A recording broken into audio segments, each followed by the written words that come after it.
C'est déprimant ce qui se passe sur les crypto-monnaies encore aujourd'hui.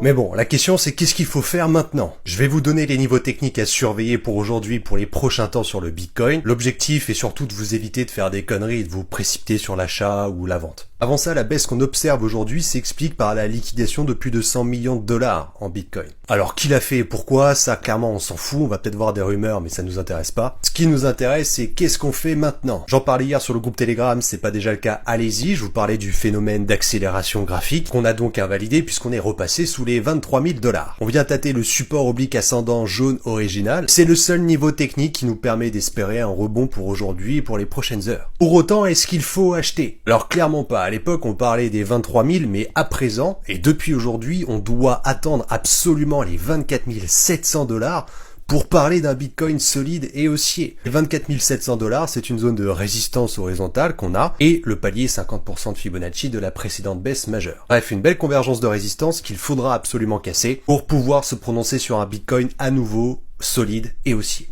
Par contre, si le support oblique jaune casse, ce sera très probablement direction les 20 000 dollars, voire plus bas. Et ça, j'ai pas envie d'en parler, on en reparlera si on vient chercher ce niveau. Conclusion, on est donc sur un niveau qui peut faire rebondir le Bitcoin, mais il est beaucoup trop tôt pour se prononcer sur une hausse et une reprise haussière. Prudence. Les deux niveaux du jour, 20 000 dollars et 24 700 dollars. Si tu veux suivre l'évolution des analyses du Bitcoin, des cryptos et des autres actifs, abonne-toi car j'en parle très souvent sur Instagram, TikTok et Telegram.